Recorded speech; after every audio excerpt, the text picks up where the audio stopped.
내가 며칠 전 꼴도 보기 싫다며 벌금을 때렸던 그 파지 줍는 늙은이가 어제 차가운 단칸방에서 고독사한 내 어머니다. 그 말이 귓가를 때린 순간 화려한 웨딩홀 신랑 대기실에 서 있던 독종 검사 민재의 손에서 낡은 종이 상자가 힘없이 툭 바닥으로 떨어졌습니다. 상자 안에서 쏟아진 건 고물상 도장이 빼곡하게 찍힌 25년치 낡은 통장들과 불에 타다 만 사진 반쪽. 그리고 불과 며칠 전 민재가 가난하고 무능하다며 제 손으로 직접 벌금형 도장을 쾅 찍어버렸던 고지서였습니다. 자신을 번듯한 검사로 키워준 얼굴 없는 후원자를 기어코 찾아내어 결혼식 빈 혼주석에 앉히려 했던 민재는 바닥에 주저앉아 턱시도 깃을 움켜쥐고 짐승처럼 울부짖었어요.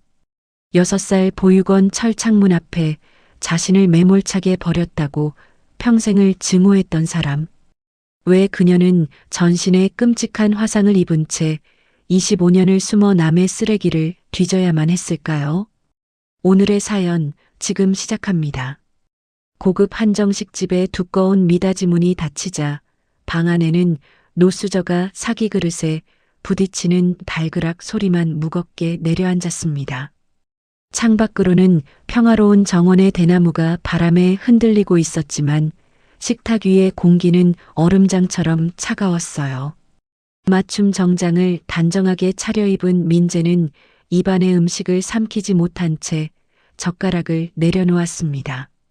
맞은편에 앉은 예비 장모는 우아한 손길로 냅킨을 들어 입가를 닦아냈습니다. 그녀의 시선은 민재의 정수리부터 구두 끝까지 훑어내리듯 느릿하게 움직였어요. 그래서 식장 혼주석은 어떻게 할 생각인가? 장모의 목소리는 낮고 부드러웠지만 그 안에는 얇고 예리한 칼날이 숨어 있었습니다. 옆에 앉은 수진이 당황하며 어머니의 팔을 살짝 쥐었습니다. 하지만 장모는 딸의 손을 가볍게 쳐내며 말을 이었습니다. 검사면 뭐해? 뿌리가 없는데. 내 손님들이 그 텅 빈 신랑 측 자리를 보고 무슨 생각을 하겠어? 고아 티 내는 것도 아니고. 정안칠 사람이 없으면 대행 알바라도 부르든가 해라. 내 얼굴에 먹칠할 생각은 꿈에도 하지 말고. 민재의 무릎 위에 올려진 두 손이 조용히 주먹을 쥐었습니다. 손등 위로 굵은 핏줄이 툭 붉어져 나왔어요. 속에서는 뜨거운 불덩이가 치밀어 올랐지만 그의 얼굴은 완벽하게 통제된 미소를 띠고 있었습니다. 염려하시지 않게 잘 준비하겠습니다. 민재는 짧게 대답하고는 차갑게 식어버린 찻잔을 들어 올렸습니다. 목구멍으로 넘어가는 쓴 차보다 뼛속까지 파고드는 수치심이 더 쓰라렸습니다. 31년의 세월. 도끼를 품고 밤을 새워가며 검사 배지를 달았지만 고아라는 꼬리표는 이토록 쉽게 그의 모든 성취를 바닥으로 끌어내렸습니다. 다음 날 오전 검사실 안은 건조한 서류 넘어가는 소리로 가득했습니다. 민재는 넥타이를 살짝 풀어내린 채 책상에 산처럼 쌓인 송치 기록들을 기계적으로 넘기고 있었어요. 맞은편에 앉은 실무관이 눈치를 보며 얇은 서류철 하나를 조심스럽게 내밀었습니다. 검사님, 이거는 어떻게 처리하면 좋을지 여쭤보려고 가져왔습니다. 강남 고급 아파트 단지에서 재활용장에 있던 고장난 자전거랑 파지를 주워 갔다가 절도죄로 송치된 건입니다. 입주민 대표가 아주 괘씸하다며 강력 처벌을 원해서 넘어오긴 했는데 민재는 서류를 흘끗 내려다보았습니다. 피의자 이름 이순옥, 직업 무직, 주소지는 철거를 앞둔 산동네의 무허가 촌이었습니다. 실무관이 안타까운 목소리로 덧붙였습니다. 할머니가 법 절차도 잘 모르시고 파지인 줄 알고 주워갔다며 계속 울기만 하십니다. 기초수급자라 합의금 낼 형편도 전혀 안 되시고요. 워낙 딱한 사정이라 기소유예 쪽으로 검토해도 될 사안으로 보입니다. 민재의 미간이 차갑게 좁혀졌습니다. 그의 손가락이 서류철을 톡톡 두드리는 소리가 방안을 울렸어요. 가난하다고 남의 아파트 단지에 몰래 들어가도 된다는 말은 아니잖아요. 실무관은 민재의 차가운 음성에 입을 다물었습니다. 민재는 의자 등받이에 몸을 기대며 매몰차게 말을 이었습니다. 가난이 무슨 벼슬인 줄 아는 사람들이 제일 질이 나쁩니다. 몰랐다는 핑계, 돈 없다는 핑계. 그런 동정심에 기대서 법을 어기는 걸 봐주기 시작하면 끝이 없어요. 구약식 청구로 처리하세요. 민재는 서류를 거칠게 밀어냈습니다. 가난하고 무능한 자들의 변명을 들을 때마다 그는 무의식적으로 25년 전 자신을 차가운 시멘트 바닥에 버리고 도망치던 어머니의 뒷모습을 떠올렸습니다. 보육원 기록에도 친모의 이름은 제대로 남아있지 않았고 민재가 기억하는 것은 얼굴도 이름도 아니라 철창문 너머로 멀어지던 흐릿한 뒷모습뿐이었어요. 변명조차 없이 자신을 버렸던 그 지독한 가난의 냄새가 서류 너머 피의자에게서 풍기는 것 같아 불쾌감이 치솟았어요.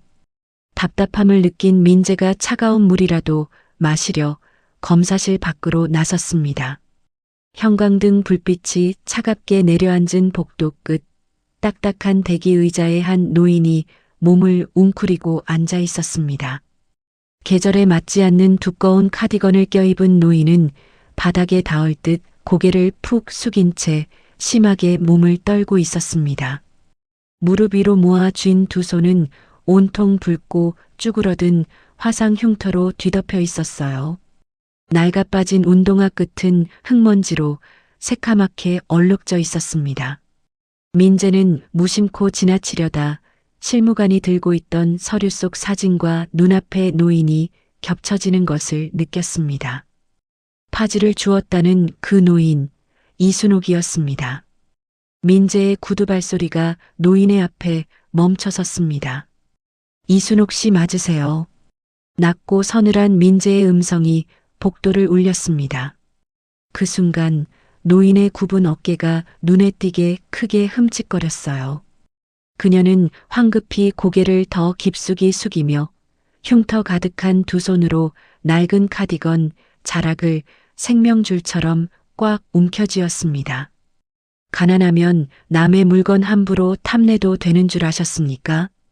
검찰청이 당신들 사정이나 봐주는 자선단체인 줄 아나 봅니다. 민재의 혀끝에서 나온 말은 얼음 조각처럼 날카로웠습니다. 노인은 대답하지 못했습니다. 그녀의 시선은 민재의 반짝이는 검은 구두 끝에 머문 채 사시나무 떨듯 흔들렸어요. 쩍쩍 갈라진 입술이 달싹였지만 변명 대신 밭은 기침 소리만 새어나왔습니다. 툭 투둑. 노인의 무릎 위로 투명한 물방울이 떨어져 낡은 바지를 검게 적셨습니다. 그 숨막히는 떨림 속에 어떤 처절한 감정이 숨어 있는지 민재는 알 리가 없었습니다. 단지 죄를 짓고 겁에 질린 범죄자의 구차한 눈물이라 치부했어요. 민재는 미련 없이 등을 돌려 검사실로 돌아가 버렸습니다. 멀어지는 아들의 단정한 뒷모습을 노인은 그제야 몰래 고개를 들어 붉어진 눈으로 하염없이 바라보았어요. 그날 밤 퇴근 후 텅 빈 아파트에 돌아온 민재는 거실불도 켜지 않은 채 서재로 들어갔습니다. 창밖으로 비치는 도시의 네온 사인 불빛만이 그의 어두운 얼굴을 비추고 있었습니다. 그는 책상 가장 아래 칸 자물쇠가 채워진 서랍을 열었습니다. 그 안에는 고급스러운 시계나 귀중품 대신 모서리가 다해진 낡은 동화책 키다리 아저씨 한 권과 띠빠른 편지 뭉치들이 가지런히 놓여 있었습니다. 민재는 조심스럽게 편지 하나를 꺼내 들었습니다. 삐뚤빼뚤하고 꾹꾹 눌러 쓴 글씨체. 어린 시절부터 대학을 졸업할 때까지 이름도 얼굴도 모르는 후원자가 매달 꼬박꼬박 보내준 편지들이었습니다. 맞춤법은 서툴고 문장은 투박했지만 한 글자 한 글자 눌러 쓴 마음만은 또렷하게 남아 있었어요. 우리 민재, 밥 거르지 말고 꼭 챙겨 먹어라. 훌륭한 사람 될 거다. 손끝으로 그 투박한 글씨를 쓸어내리던 민재의 눈빛이 흔들렸습니다. 세상 모두가 고아라며 손가락질하고 무시할 때 유일하게 자신의 등 뒤에 서 있어 주었던 단 한 사람. 장모의 모멸찬 비웃음이 다시 귓가를 맴돌자 민재는 편지를 쥔 손에 힘을 주었습니다. 그는 결심한 듯 자리에서 일어났습니다. 내 결혼식 혼주석에 앉아야 할 사람은 이 세상에 오직 그분 한 명뿐이었습니다. 다음 날 점심시간 민재는 법원 앞 허름한 골목에 위치한 낡은 변호사 사무실의 문을 열고 들어섰습니다. 벽면 가득 오래된 판례집이 꽂혀 있는 방 안에는 과거 후원금을 대신 전달해 주었던 중개인 최 변호사가 서류를 검토하고 있었습니다. 갑자기 연락도 없이 웬일이냐? 바쁜 검사님이. 최 변호사는 돋보기 안경을 너머로 민재를 보며 무덤덤하게 차를 내왔습니다. 민재는 차에 손도 대지 않은 채 단도직입적으로 본론을 꺼냈어요. 결혼합니다. 다음 달에요. 후원자님을 혼주석에 모시고 싶습니다. 이제 그분 신원 알려주실 때도 됐습니다. 최 변호사의 손이 공중에서 멈칫했습니다. 그는 천천히 찻잔을 내려놓으며 깊은 한숨을 내쉬었어요. 내가 전에도 말했을 텐데 그분은 절대 내 앞에 나서지 않으실 거다. 내가 이렇게 찾아와도 결과는 같아. 대체 왜 안 된다는 겁니까? 제가 부끄러운 범죄자라도 된다는 말씀이세요? 검사 배지까지 달았고 이제 제가 은혜를 갚을 차례입니다. 장모님 쪽 하객들 앞에서 제가 뿌리 없는 고아놈이 아니라는 걸 증명해야 한단 말입니다. 민재의 목소리가 사무실 안에 격하게 울려 퍼졌습니다. 그 말에 최 변호사의 눈매가 날카롭게 굳어졌습니다. 그는 민재를 뚫어지게 응시하며 낮게 가라앉은 목소리로 말했어요. 내가 증명하려는 게 그분에 대한 감사냐 아니면 내 그 알량한 자존심이냐? 민재는 입술을 굳게 깨물었습니다. 전곡을 찔린 수치심과 답답함이 교차했어요. 최 변호사는 서랍을 닫으며 단호하게 선을 그었습니다. 돌아가라. 내가 지금 같은 마음이라면 식장에는 나도 가지 않을 거다. 그게 그분의 뜻이다. 사무실을 나서는 민재의 눈빛은 이내 차갑게 가라앉았습니다. 최 변호사가 끝까지 입을 다물겠다면 방법은 하나뿐이었습니다. 자신이 가진 모든 직권과 인맥을 동원해서라도 기어코 찾아내고야 말겠다는 도끼가 민재의 얼굴에 서리기 시작했습니다. 천장에 매달린 수천 개의 크리스털 샹들리에가 눈부시게 빛을 뿜어내고 있었습니다. 시내에서 가장 콧대 높기로 유명한 호텔 웨딩홀의 대리석 바닥 위로 예비 장모의 구두 발소리가 날카롭게 울려 퍼졌어요. 그녀는 팔짱을 낀 채 단상 주변을 꼼꼼하게 훑어보더니 이내 혀를 찢 차며 돌아섰습니다. 홀이 넓으면 뭐해? 저 자리가 횡하니 비어 있는데. 장모의 손끝이 가리킨 곳은 단상 우측, 신랑 측 혼주석이었습니다. 화려한 생화 장식에 둘러싸인 신부 측 좌석과 달리 그곳에 놓인 두 개의 벨벳 의자는 마치 무인도처럼 쓸쓸하게 비어 있었어요. 민재의 턱관절에 꼭 힘이 들어갔습니다. 수진이 다급하게 어머니의 팔을 끌어당겼습니다. 엄마, 제발 그만 좀 해. 식장 측에 꽃장식으로 자연스럽게 가려달라고 했잖아. 어른들 말씀하시는데 넌 빠져 있어. 장모는 매몰차게 딸의 말을 자르고는 다시 민재를 향해 서늘한 눈빛을 던졌습니다. 강 검사, 내 손님들 중에는 장관에, 병원장에, 내로라 하는 집안 사람들이 수두룩해. 그 사람들 눈에 내 귀한 딸이 뿌리 없는 집안에 팔려가는 것처럼 보이는 꼴, 나는 죽기보다 실래. 빈 의자 덩그러니 두면 내 하객들 보기 나무새스러우니까 기어코 부를 친척 하나 없으면 배우라도 사서 앉혀놔. 민재는 대답 대신 바지 주머니에 넣은 두 손을 꽉 말아쥐었습니다. 손바닥에 손톱이 파고드는 통증이 선명하게 느껴졌지만 겉으로는 내색하지 않았어요. 그는 애써 입꼬리를 올려 차분하게 대꾸했습니다. 걱정하지 않으셔도 됩니다. 그 자리에 앉으실 분 제가 반드시 모시고 오겠습니다. 장모가 코웃음을 치며 먼저 웨딩홀을 빠져나갔습니다. 텅 빈 홀에 남겨진 민재는 혼주석의 빈 의자에서 오랫동안 시선을 떼지 못했습니다. 평생을 발버둥 쳐 검사가 되었지만 이 화려한 세계에서 자신은 여전히 불청객일 뿐이었습니다. 그 수치심은 곧 후원자를 기어코 찾아내겠다는 지독한 오기로 번져갔어요. 다음 날 오후 검사실. 창문 블라인드가 모두 내려진 방 안에는 무거운 정적이 감돌고 있었습니다.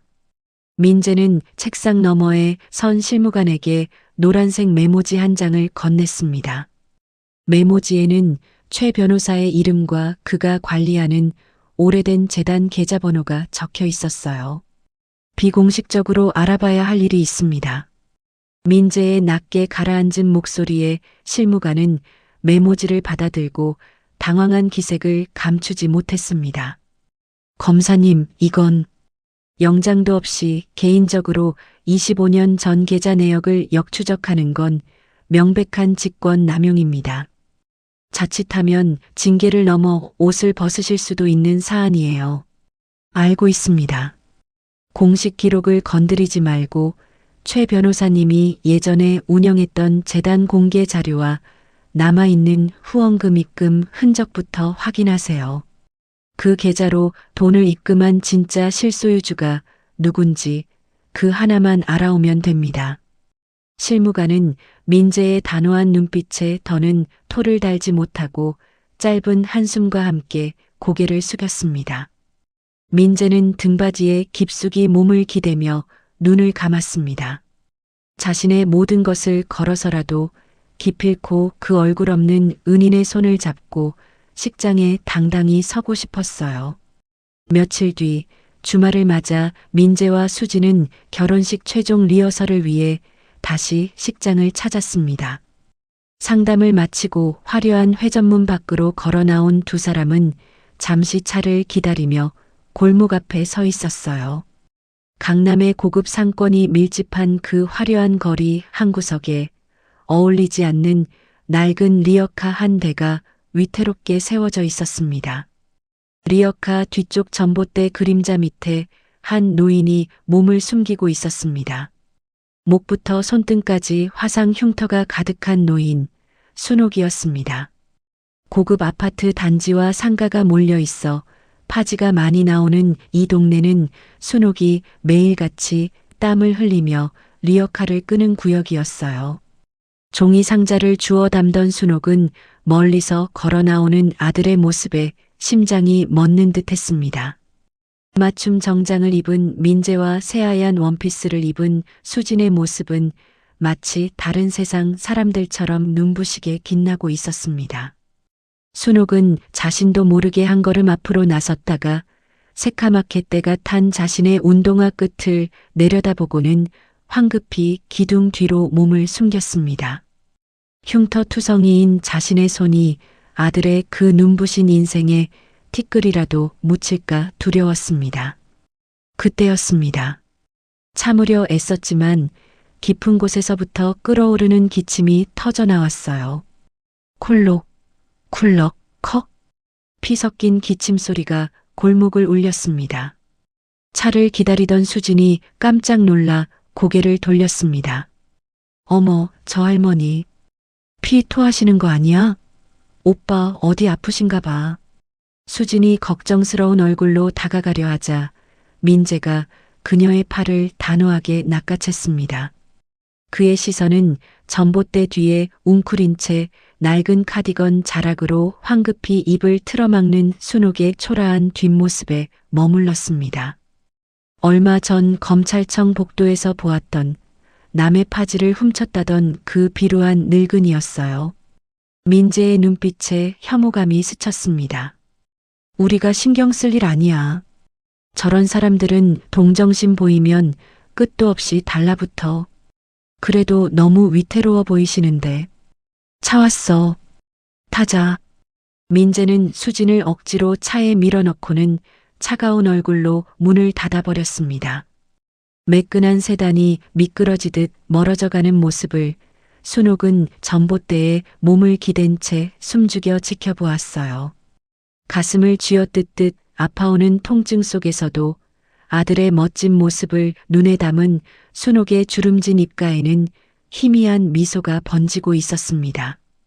그로부터 이틀 뒤 민재의 검사실 책상 위로 얇은 서류 봉투 하나가 올려졌습니다. 눈밑이 퀭한 실무관이 굳은 얼굴로 서 있었어요. 검사님, 지시하신 25년치 계좌 추적 결과입니다. 겨우 복원해서 뽑아오긴 했는데 내역이 뭔가 아주 이상합니다.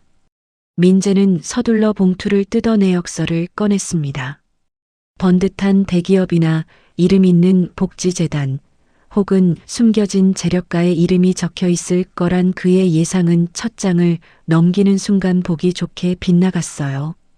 종이 위를 가득 채운 입금 내역은 기괴할 정도로 파편화되어 있었습니다. 5,000원, 3,000원, 2만원, 7,000원. 몇십만 원 단위의 목돈은 단 한 번도 없었습니다. 더욱 충격적인 것은 입금된 장소들이었어요. 민재의 시선이 A4 용지에 찍힌 송금처 이름들을 빠르게 훑어 내려갔습니다.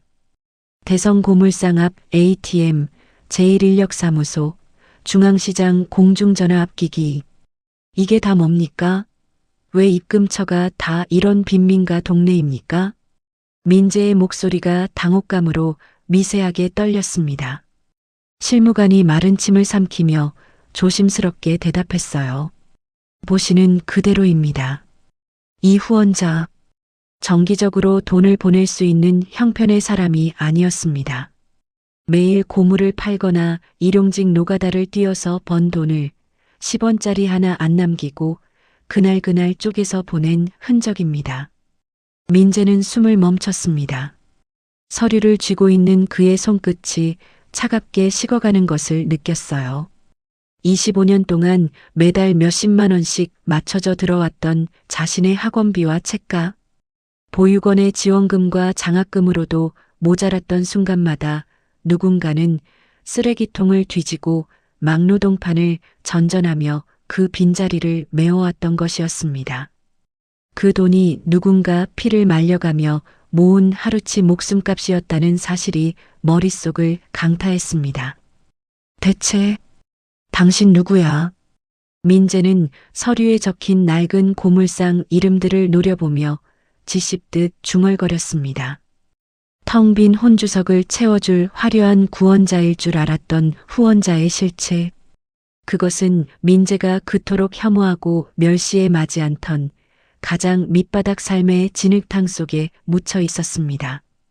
25년 전 매서운 겨울바람이 얇은 살갗을 무자비하게 베어내던 밤이었습니다.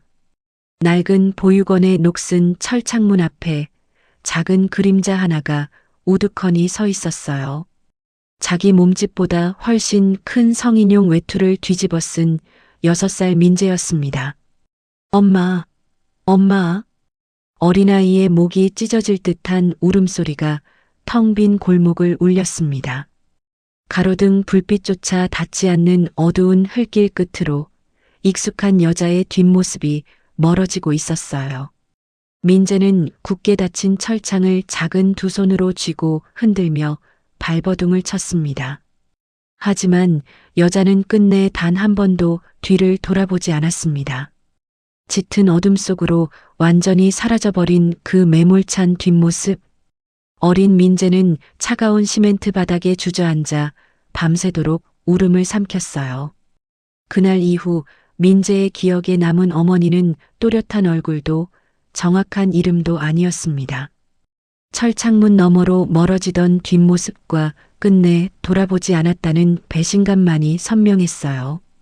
그날 밤 버림받았다는 끔찍한 공포는 지독한 가난에 대한 뼛속 깊은 원망으로 형태를 바꾸었습니다. 평생 지워지지 않는 거대한 흉터가 민재의 영혼을 잠식해 들어간 순간이었습니다. 번쩍 과거의 파편에서 깨어난 민재의 두 눈에 붉은 핏발이 서 있었습니다. 그는 낡은 변호사 사무실의 탁자 위로 실무관이 뽑아준 25년치 후원금 계좌 추적 내역서를 거칠게 내던졌어요. 펄럭이며 쏟아진 수십 장의 종이들이 탁자 위를 어지럽게 뒤덮었습니다. 이게 대체 뭡니까? 민재의 목소리는 참을 수 없는 분노와 당혹감으로 미세하게 떨리고 있었습니다. 최 변호사는 탁자 위로 흩어진 대성 고물상 제1인력사무소라는 글자들을 묵묵히 내려다볼 뿐이었습니다. 침묵이 길어지자 민재의 억눌렀던 감정이 결국 터져나오고 말았어요. 돈 몇 푼 없는 가난뱅이가 동정심에 장난이라도 친 겁니까? 평생을 밑바닥에서 구르는 주제에 고아원에 버려진 애새끼 하나 걷어들였다는 알량한 자기만족에 취해서 나를 후원한 거냐고요. 강민재, 최 변호사가 탁자를 쾅 내리치며 벌떡 일어났습니다. 늘 이성적이고 차분했던 그의 얼굴이 불그락푸르락 달아올라 있었어요. 이마에 깊은 주름이 패며 분노 어린 일갈이 좁은 사무실을 찢을 듯이 울렸습니다. 입 함부로 놀리지 마라. 내가 이 종이 쪼가리만 보고 감히 그분을 모욕해? 그분은 내 놈 책값 5만 원을 붙이려고 피 터지는 맨손으로 남의 쓰레기통을 뒤지신 분이다. 민재의 호흡이 허공에서 턱 막혔습니다. 오만하게 일그러져 있던 그의 입술이 굳어버렸어요. 장난? 동정심? 하루에 밥 한 끼도 제대로 못 넘기면서 겨울엔 난방도 안 들어오는 냉골에서 덜덜 떨며 내게 부족한 학원비와 책값을 모으셨다. 10원짜리 하나까지 긁어 모아서 나한테 들고 오시던 그 핏자국 뺀 손을 내가 본 적이나 있어. 최 변호사의 목소리에는 깊은 물기가 서려 있었습니다. 그는 거칠게 숨을 몰아쉬며 민재를 똑바로 노려보았어요. 너는 그 피눈물을 먹고 자란 거다. 그런데 내가 감히 그분을 수치스러워해? 당장 나가라. 더 이상은 나도 못 참아주겠으니까. 민재는 뒤통수를 커다란 망치로 얻어맞은 듯 멍하니 서 있었습니다. 피 터지는 맨손, 쓰레기통, 냉골. 자신이 평생을 바쳐 도망치려 했던 그 가난의 굴레. 그 진흙탕 속에서 누군가 피를 흘리며 자신을 밀어 올리고 있었다는 사실이 그를 극도의 혼란 속으로 밀어 넣었어요. 그는 아무 말도 하지 못한 채 비틀거리며 사무실을 빠져나왔습니다. 검사실로 돌아온 민재는 넥타이를 신경질적으로 풀어 헤쳤습니다. 관자놀이가 터질 듯이 욱신거렸어요. 자신을 구원해준 천사가 번듯하고 완벽한 존재이길 바랐던 환상. 장모와 세상 사람들 앞에 보란듯이 내세울 수 있는 거대한 방패이길 바랐던 오만함이 산산조각 났습니다. 그 자리에 밀려온 것은 원인을 알 수 없는 지독한 거부감과 짜증이었습니다. 가난하고 무능한 자들의 그 축축하고 구질구질한 헌신을 인정하고 싶지 않은 방어기제가 날카롭게 곤두섰어요. 6살 때 자신을 버린 부모의 냄새가 훅 끼쳐오는 것만 같아 숨이 막혔습니다. 그의 시선이 책상 한편에 멈췄습니다. 아까 전 실무관이 올려두고 간 얇은 서류철이었어요. 피의자 이순옥. 낡은 카디건을 입고 벌벌 떨던 흉터투성이에 파지 줍는 노인. 민재는 턱관절을 꽉 깨물었습니다. 가난이라는 전염병을 묻히고 사는 자들. 불쾌했습니다. 그 노인의 초라한 모습이 최 변호사가 묘사한 피 터진 손으로 고물을 줍던 가난한 후원자의 실체와 겹쳐지며 불쾌감이 극에 달했어요. 민재는 무언가에 쫓기듯 거칠게 서랍을 열어 자신의 결제 도장을 꺼내 들었습니다. 가난이 무슨 면죄부라도 되는 줄 알아. 쾅! 무거운 정적을 깨고 서늘한 파열음이 방 안을 울렸습니다. 민재는 일말의 망설임도 없이 혐오감을 가득 담아 순옥의 피의자 서류 위에 구약식 청구 도장을 찍어버렸습니다. 가난의 흔적을 제 손으로 완전히 심판하고 지워버리겠다는 듯 도장을 쥔 그의 손등에 핏대가 선명하게 솟아올랐어요. 그 결정이 자신의 심장에 어떤 치명적인 칼날로 돌아올지 그는 상상조차 하지 못했습니다. 같은 시간 철거를 앞둔 산동네 비탈길 끝에 위태롭게 매달린 단칸방이었습니다. 방 안에는 검은 곰팡이가 슬어 있고 낡은 창문 틈새로는 차가운 칼바람이 스며들고 있었어요. 희미한 깜빡이는 백열등 불빛 아래 순옥은 무언가를 조심스럽게 감싸쥐고 있었습니다. 화상 흉터가 징그럽게 얽혀있는 두 손이 덜덜 떨렸습니다. 그녀의 무릎 위에는 시장 길거리 좌판에서 산 싸구려 붉은색 넥타이 하나가 놓여 있었어요. 며칠 전 웨딩홀 앞에서 멀리서나마 지켜보았던 아들. 너무나 눈부시게 자라준 내 아들 민재. 순옥은 그 늠름했던 아들의 모습을 떠올리며 넥타이를 낡은 포장지에 정성껏 쌌습니다. 거친 흉터에 비단결 같은 넥타이가 혹여나 긁힐까봐 그녀는 숨소리조차 크게 내지 못했어요. 우리 민재, 참 멋지다. 순옥의 쩍쩍 갈라진 입술새로 애틋한 혼잣말이 흘러나왔습니다. 흉터투성이의 얼굴 위로 따뜻한 미소가 번지려는 찰나였습니다. 그녀의 가슴 깊은 곳에서 끔찍한 파열음이 터져나왔어요. 콜록, 컥, 쿨럭. 순옥은 다급히 두 손으로 제 입을 틀어막았습니다. 그러나 흉터진 손가락 틈새로 검붉은 피가 주르륵 흘러내려 낡은 장판을 적셨어요. 그녀는 아들 줄 선물에 행여 핏방울이 튈까봐 본능적으로 몸을 웅크렸습니다. 숨을 쉴 수 없는 끔찍한 고통 속에서도 어머니의 굽은 등은 오직 자식에게 줄 마지막 선물만을 감싸 안고 있었습니다. 순옥의 초점 잃은 눈동자가 허공을 맴돌다 이내 천천히 감겼습니다. 차디찬 방바닥 위로 쓰러진 그녀의 거친 숨소리가 정막 속에서 점차 희미하게 잦아들고 있었습니다. 결혼식을 단 하루 앞둔 금요일 오전이었습니다. 민재의 책상 위로 날카로운 전화벨 소리가 길게 울렸어요. 수화기 너머로 관할 경찰서 형사팀장의 건조하고 묵직한 목소리가 흘러나왔습니다. 강민재 검사님, 며칠 전 구약식으로 처리 지휘하셨던 절도건 말입니다. 대성 아파트 파지 절도 사건요. 민재는 컴퓨터 모니터에서 시선을 떼지 않은 채 무심하게 대답했습니다. 키보드를 두드리는 그의 손가락은 일정한 속도를 유지하고 있었어요. 네, 제가 구약식으로 처리했던 건이군요. 기록에 무슨 문제라도 생겼습니까? 그 피의자 이순옥 씨요. 어젯밤 산동네 무허가 단칸방에서 숨진 채로 발견됐습니다. 형사의 덤덤한 말에 민재가 키보드를 두드리던 손가락이 아주 잠시 허공에서 멈칫했어요. 머릿속으로 며칠 전 검찰청 복도에서 겁에 질려 덜덜 떨던 화상 흉터 가득한 노인의 굽은 어깨가 스쳐 지나갔습니다. 집주인이 밤새 심한 기침 소리와 물건 쓰러지는 소리를 들었다고 합니다.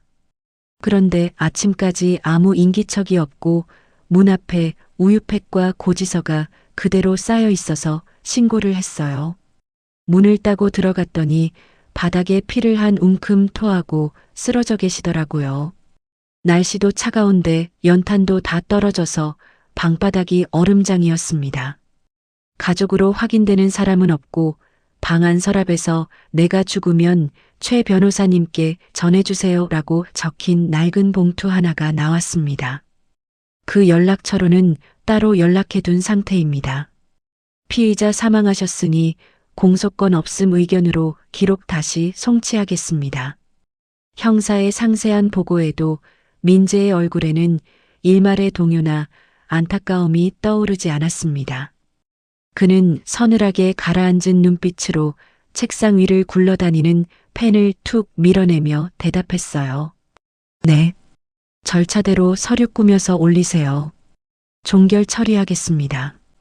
민재는 사무적인 한마디를 끝으로 미련 없이 수화기를 내려놓았습니다. 자신의 손으로 매몰차게 내쳤던 그 초라한 노인의 죽음. 그것은 민재에게 그저 매일 수십 건씩 처리해야 하는 서류 더미 중 하나에 불과했습니다.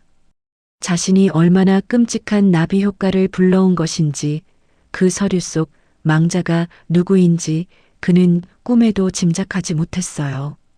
그날 오후 민재는 반차를 내고 새로 계약한 신혼집으로 향했습니다. 미리 도착해 이삿짐을 정리하고 있을 수진을 돕기 위해서였어요. 아파트 복도를 걸어와 현관문 앞에 선 민재가 도어록 비밀번호를 누르려던 참이었습니다. 살짝 열려있는 현관문 틈새로 예비 장모의 날카롭고 신경질적인 목소리가 터져나왔습니다. 이 그릇들은 왜 이렇게 싼 티가 나니? 어휴, 내가 정말 기가 막히고 속이 터져서. 혼수를 이따위로 해오는 집안이 세상 천지에 어디 있어. 민재의 손이 공중에서 그대로 굳어버렸습니다. 거실 안쪽에서 수진이 다급하게 어머니를 말리는 목소리가 들려왔어요. 엄마, 제발 그만 좀 해. 오빠가 혼자서 여기까지 오느라 얼마나 고생했는데. 대출받아서 집 구한 것도 다 오빠 능력이야. 능력 좋아하시네. 뼈대 있는 집안 자식이었어 봐라. 부모가 빚을 내서라도 번듯하게 살림 채워보냈지. 오히려 고아놈이라서 부모 챙길 일 없는 건 하나 편하네. 명절에 인사갈 시댁이 있니? 아플 때 병원비 대줄 시부모가 있니? 귀찮은 시집살이 안 해서 아주 홀가분하고 좋겠다. 장모의 비수 같은 말에 수지는 더 이상 대꾸하지 못하고 한숨만 내쉬었습니다. 문 밖에서 그 모든 대화를 숨죽여 듣고 있던 민재의 얼굴은 창백하게 질려갔어요. 어릴 적 보육원에서부터 그를 따라다녔던 그 끔찍한 고아라는 낙인. 그것을 지우기 위해 죽으림을 다해 검사 배지를 달았지만 장모의 잔인한 혓바닥 앞에서는 그 찬란한 성취조차 헌신짝처럼 내팽개쳐졌습니다. 민재의 두 주먹이 바들바들 떨리며 꽉 쥐어졌어요. 손톱이 손바닥을 파고들어 피가 맺힐 것 같았습니다. 자신을 완벽하게 지켜줄 방패라고 믿었던 성공이 무너져 내리는 순간이었습니다. 세상 천지에 내 편은 단 한 명도 없다는 지독한 고립감이 그의 숨통을 무자비하게 옥죄어 왔습니다. 민재는 끝내 현관문을 열지 못한 채 터져나오려는 짐승 같은 울분을 짓씹으며 소리 없이 계단을 걸어 내려왔어요. 갈 곳을 잃은 민재는 해가 저문 늦은 저녁 결국 다시 검찰청 사무실로 돌아왔습니다. 텅 빈 방 안 어두운 형광등 불빛 아래 그의 책상 위에는 출처를 알 수 없는 낡은 종이 상자 하나가 덩그러니 놓여 있었습니다. 실무관이 퇴근하기 전 올려두고 간 듯했어요. 경찰서에서 연락을 받은 최 변호사가 직접 다녀간 뒤 아무 말 없이 남기고 간 상자였습니다. 민재는 천천히 책상 앞으로 다가갔습니다. 상자 위에는 노란색 법선 패드 한 장이 테이프로 거칠게 붙어 있었습니다. 그 위에는 익숙하고 단단한 필체가 적혀 있었어요. 그분이 남기신 마지막 유품이다. 내가 기어코 알고자 했던 진실이 이 안에 있다. 최 변호사가 꾹꾹 눌러 쓴 글씨였습니다. 유품이라는 두 글자를 눈에 담은 순간 민재의 심장이 덜컹하며 발밑이 푹 꺼지는 듯한 충격이 덮쳐왔습니다. 방 안의 공기가 갑자기 무겁게 짓눌러 오는 것 같았어요. 후원자가 죽었다는 뜻일까? 아니면 나를 완전히 포기하고 떠났다는 뜻일까? 계좌 내역에서 보았던 대성 고물상과 인력사무소의 이름들이 머릿속을 어지럽게 헤집어 놓았습니다. 민재는 덜덜 떨리는 손을 뻗어 상자를 밀봉하고 있는 누런 테이프 끝을 긁어내려 했습니다. 하지만 손끝이 거친 테이프 표면에 닿으려는 찰나 최 변호사의 경로한 얼굴과 예비 장모의 서늘한 비웃음이 환청처럼 교차하며 귓가를 때렸습니다. 그분은 내 책값 5만 원을 붙이려고 피 터지는 맨손으로 쓰레기를 뒤졌다. 고아놈이라 부모 챙길 일 없는 건 하나 편하네. 만약 이 낡은 상자 안에 든 것이 자신의 핏줄이 얼마나 비루하고 끔찍한 바닥에 처박혀 있는지를 증명하는 구질구질한 쓰레기들 뿐이라면 내일 열릴 화려한 결혼식에서 이 상자가 자신의 얄팍한 자존심마저 철저하게 산산조각 낼 폭탄이라면 민재의 호흡이 거칠어졌습니다.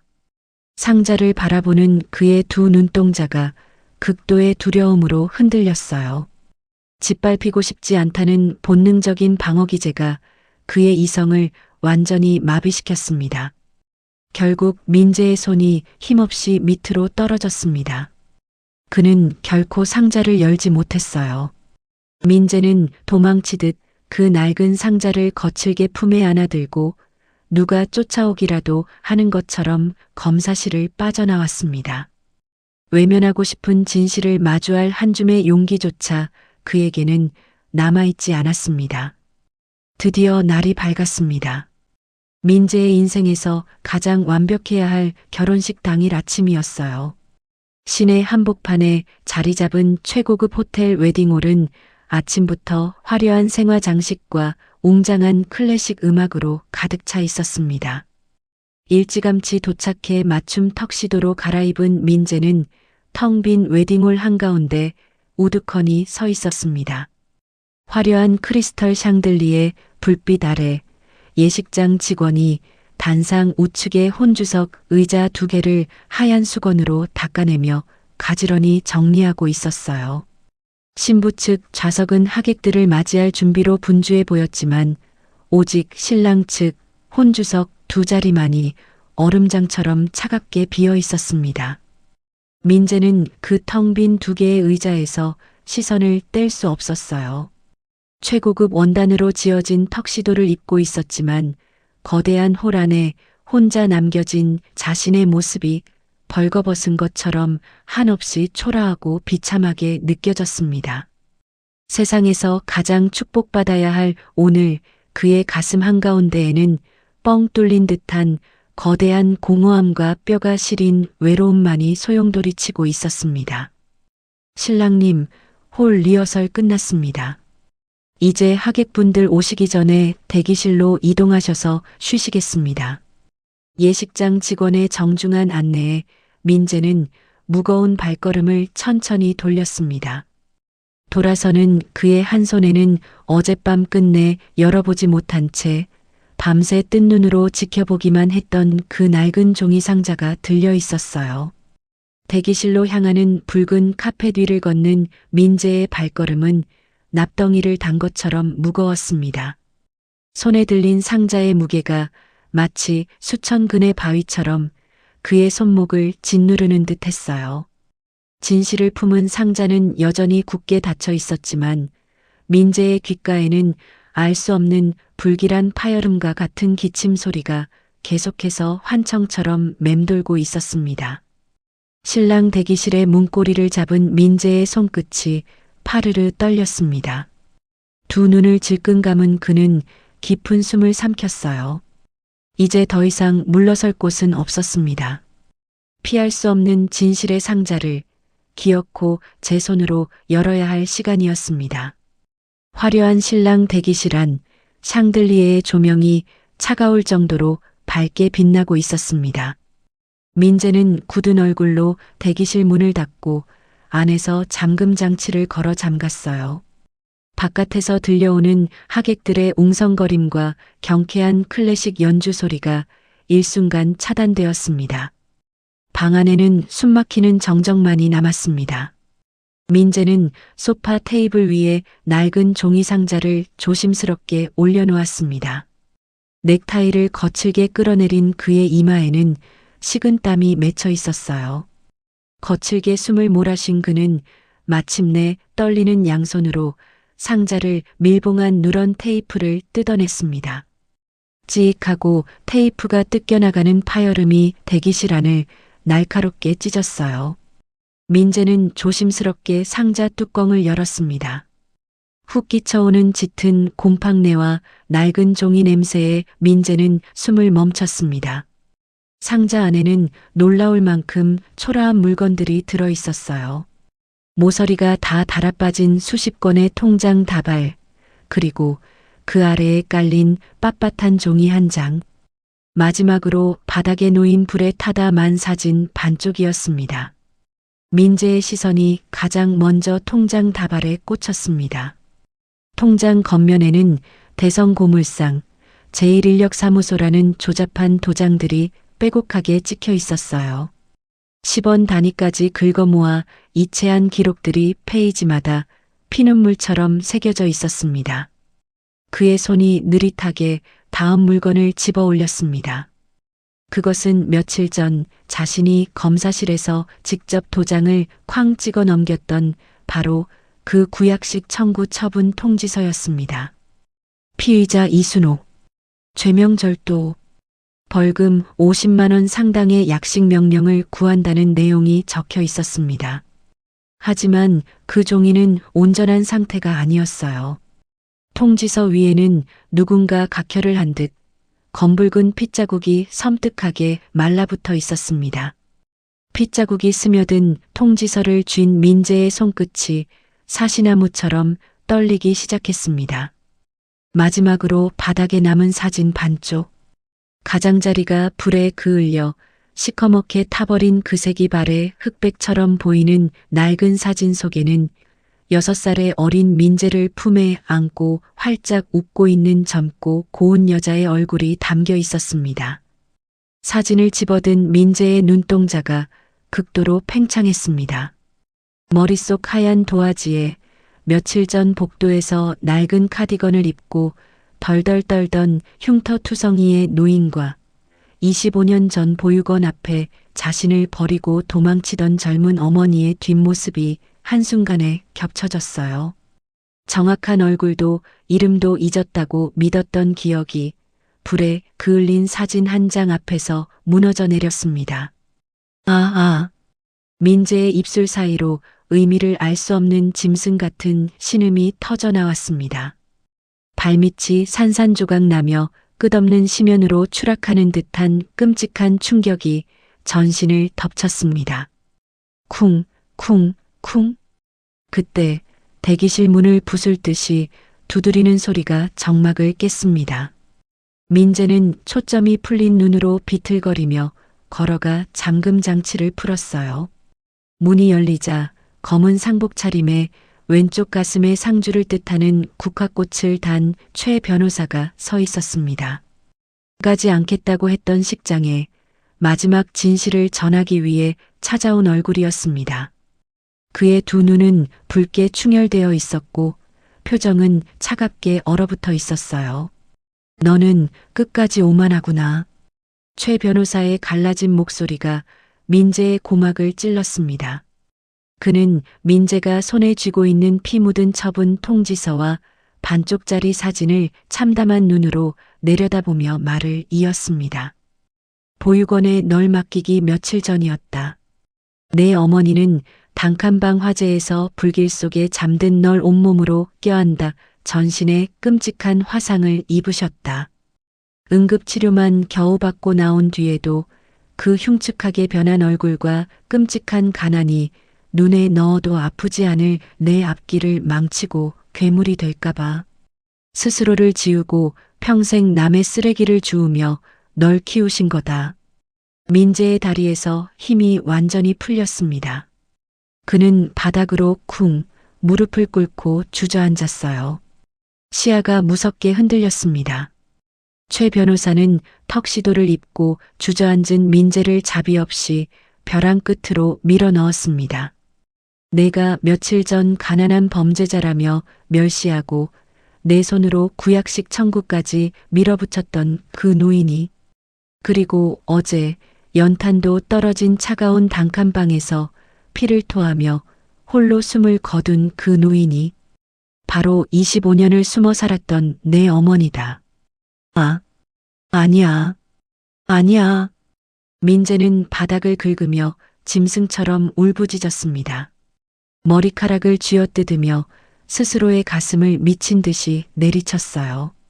자신의 혀끝에서 나갔던 서늘한 폭언들이 수백 개의 시퍼런 비수가 되어 심장에 꽂혔습니다. 가난하면 남의 물건 함부로 탐내도 되는 줄 아셨습니까? 동정심에 기대서 법을 어기는 걸 봐주기 시작하면 끝이 없어요. 자신의 목소리에 흠칫 놀라 손을 덜덜 떨며 낡은 카디건 자락을 움켜쥐던 어머니, 아들에게 범죄자로 낙인 찍힌 채 죽음의 문턱 앞에서도 민재를 위해 싸구려 넥타이를 포장하다 피를 토했을 그녀의 처절한 마지막이 눈앞에 생생하게 그려졌습니다. 어머니, 엄마, 내가 무슨 짓을 한 거야. 화려한 신랑 대기실의 카펫 위로 민재의 처절한 오열이 쏟아졌습니다. 숨을 쉴 수조차 없었어요. 뼛속까지 스며드는 지독한 후회와 자책감이 민재의 영혼을 갈기갈기 찢어놓고 있었습니다. 최 변호사는 더 이상 아무 말도 하지 않은 채 차가운 눈물을 닦아내며 뒤돌아 나갔습니다. 얼마의 시간이 흘렀을까요? 본식 시작을 알리는 장엄한 파이프 오르간 소리가 식장 전체에 울려 퍼졌습니다. 하객들의 박수 소리가 터져 나오는 가운데 육중한 홀의 문이 열렸어요. 신랑 입장. 사회의 힘찬 목소리가 울렸지만 입구에 선 민재는 화려한 조명이 비추는 중앙의 버진로드 꽃길을 걷지 않았습니다. 눈물로 얼룩진 창백한 얼굴의 민재는 하객석의 가장자리인 어두운 카펫 쪽으로 걸음을 옮겼습니다. 그의 두 손에는 낡은 종이 상자가 소중하게 들려 있었어요. 예상치 못한 신랑의 행동에 하객석이 일순간 술렁이기 시작했습니다. 맨 앞줄에 앉아있던 장모가 기겁하며 부채로 입을 가렸습니다. 수진 역시 당황한 눈으로 민재를 바라보았어요. 단상 우측에 도달한 민재는 텅 비어있는 신랑 측 혼주석 앞에 멈춰 섰습니다. 그는 떨리는 손으로 상자에서 물건들을 꺼냈어요. 고물상 도장이 찍힌 수십 권의 낡은 통장, 그리고 불에 타다 만 반쪽짜리 색 바랜 사진. 민재는 그 초라한 유품들을 하얀 수건이 깔린 벨벳 의자 위에 세상에서 가장 귀한 보물을 다루듯 조심스럽게 올려놓았습니다. 장내의 음악이 멎고 수백 명의 시선이 숨죽인 채 민재에게 쏠렸습니다. 민재는 단상 위의 마이크를 향해 다가갔어요. 마이크를 쥔 그의 손등에 파란 핏대가 솟아 있었습니다. 오늘 이 자리에 오신 하객 여러분께 잠시 양해를 구합니다. 마이크를 타고 흐르는 민재의 목소리는 형편없이 떨리고 있었지만 그 어느 때보다 단단하고 깊었어요. 그는 텅 빈 혼주석을 향해 몸을 돌렸습니다. 이 빈자리는 고아였던 저를 검사로 만들기 위해 25년 동안 피 터지는 손으로 남의 고물을 주워오신 제 어머니의 자리입니다. 식장 안은 찬물을 끼얹은 듯 완벽한 정적에 휩싸였습니다. 오만했던 장모의 얼굴에서 혈색이 싹 가셨어요. 자신의 온몸이 불에 타는 것도 모르고 저를 구하셨던 분, 그 끔찍한 흉터와 가난이 제 앞길을 망칠까봐 평생을 숨어 사셨던 분, 그리고 불과 며칠 전 자신의 아들인 저에게 범죄자 취급을 받으며 어제 차가운 단칸방에서 홀로 돌아가신 세상에서 가장 위대한 제 어머니의 자리입니다. 민재의 뺨을 타고 굵은 눈물이 턱 끝으로 뚝뚝 떨어져 대리석 바닥을 적셨습니다. 맨 앞줄에 앉아있던 하객 한 명이 입을 틀어막고 조용히 훌쩍이기 시작했어요. 그 소리를 시작으로 넓은 식장 곳곳에서 낮고 깊은 울음소리들이 터져 나왔습니다. 장모조차 고개를 푹 숙인 채 손수건으로 눈가를 훔치고 있었습니다. 민재는 마이크를 내려놓았습니다. 그리고 통장과 사진이 놓인 빈 의자를 향해 바닥에 두 무릎을 꿇었습니다. 턱시도를 입은 채 대리석 바닥에 이마를 댄 가장 깊고 무거운 큰절이었어요. 어머니, 너무 늦게 알아서 죄송합니다. 그 가난이, 그 상처가 전부 저를 향한 사랑인 줄도 모르고 엎드린 민재의 귓가로 오래전 자신을 안고 웃어주던 어머니의 따뜻하고 맑은 목소리가 환청처럼 흘러들었습니다. 우리 아들 참 멋지다. 식장 전체를 채운 하객들의 훌쩍이는 소리 위로 이내 무겁고도 깊은 침묵만이 파도처럼 잔잔하게 일렁이고 있었습니다. 그 어떤 화려한 축복보다도 짙은 여운이 남는 가장 슬프고 위대한 혼주석이었습니다. 그날 예식은 더 이상 진행되지 못했습니다. 수지는 눈물로 얼룩진 얼굴로 민재의 곁에 조용히 섰고 민재는 어머니의 유품이 놓인 빈 의자 앞에서 한참 동안 일어나지 못했어요. 오늘의 사연은 여기까지입니다. 민재는 너무 늦게 어머니의 위대한 사랑을 깨달았습니다. 차가운 단칸방에서 피를 토하면서도 자식의 넥타이를 포장했던 어머니의 처절한 희생은 세상 그 어떤 화려한 축복보다도 깊고 숭고했어요. 돌이킬 수 없는 끔찍한 후회 속에서 평생을 뼈저리게 속죄하며 살아갈 민재를 생각하면 가슴 한편이 시리도록 먹먹해집니다. 비록 어머니는 차가운 방에서 쓸쓸히 세상을 떠나셨지만 멈춰버린 결혼식장 한가운데 놓인 빈 혼주석을 통해 민재의 뒤늦은 참회가 하늘에 꼭 닿았기를 바라봅니다. 부모님의 사랑은 늘 우리가 짐작하는 것보다 훨씬 더 깊고 묵직합니다. 세상의 조롱과 지독한 가난 앞에서도 오직 자식의 안위와 성공만을 바랐던 그 거룩한 희생을 잊지 않아야겠습니다. 오늘 저녁에는 사랑하는 부모님 혹은 자녀에게 먼저 따뜻한 전화 한 통 걸어 마음을 전해보시면 좋겠습니다. 여러분이라면 처절한 슬픔 속에서 남겨진 주인공에게 어떤 위로를 건네고 싶으신지 궁금합니다. 가슴 아픈 후회를 안고 살아갈 민재에게 응원의 마음으로 어머니는 다 용서하셨을 겁니다. 저런 묵직한 위로의 한마디를 댓글로 남겨주세요. 오늘도 끝까지 함께 해주셔서 감사합니다. 항상 건강하시고 행복이 함께하길 바랍니다. 구독과 좋아요 버튼 꾹 눌러주시고 알림 설정도 켜주세요. 감사합니다.